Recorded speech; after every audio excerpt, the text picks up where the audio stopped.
मी star प्रचारक आहे, खर्चाची चिंता अजिबात करू नका. कशाला हिशेब लागतोय? निवडणूक आयोगाला आम्ही हिशेब देऊ. गडचिरोलीमध्ये प्रचारामध्ये बावनकुळेंनी हे विधान केले. बावनकुळेंच्या वक्तव्यामुळे आता नव्या वादाला तोंड फुटण्याची शक्यता आहे. गडचिरोलीमध्ये भाजपच्या प्रचार कार्यालयाचं उद्घाटन झालं आणि प्रचार सभा सुद्धा पार पडली. यावेळी अनेक महिला उन्हामध्ये बसलेल्या होत्या. महसूल मंत्री चंद्रशेखर बावनकुळे यांनी जिल्हाध्यक्षांचे कान टोचत मंडप आच्छादन अपुरं टाकल्यासंदर्भात नाराजी व्यक्त केली.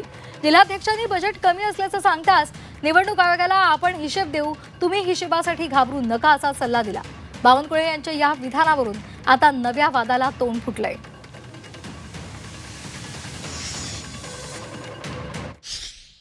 तिकडे कोण आपल्या उन्हामध्ये बसल्या बिचारा आमच्या लाडक्या बहिणी, त्यांना ऊन लागून राहिले. पेंडाले पूर्ण टाकलो अध्यक्ष. तुम्ही कमजोर, तुम्ही असं कसं लढाल? हा, काही बजेट नाही, चिंता नको करा. अरे निवडणूक अधिकाऱ्याला सांगू ना बजेट हे केवढ्याचं आहे, ते केवढ्याचं आहे. एक पडद्याचं का लावल, 50 रुपये लावल. काही काळजी नको करा. निवडणूक आयोगाला हिशोब देऊ आपण. हिशोबच घेईल का रे आपला? ते हिशोबासाठी भिवून राहिले. आणि मी स्टार प्रचारक आहे, त्यामुळे कशाला हिशोब लागते?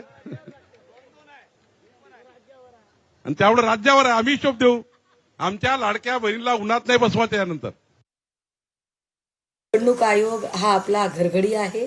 आपल्या घरात काम करणाऱ्या नोकर चाकरांना आदेश द्यावेत तसे आपण निवडणूक आयोगाला आदेश देऊ शकता असं आपण यातून सांगू इच्छित आहे का?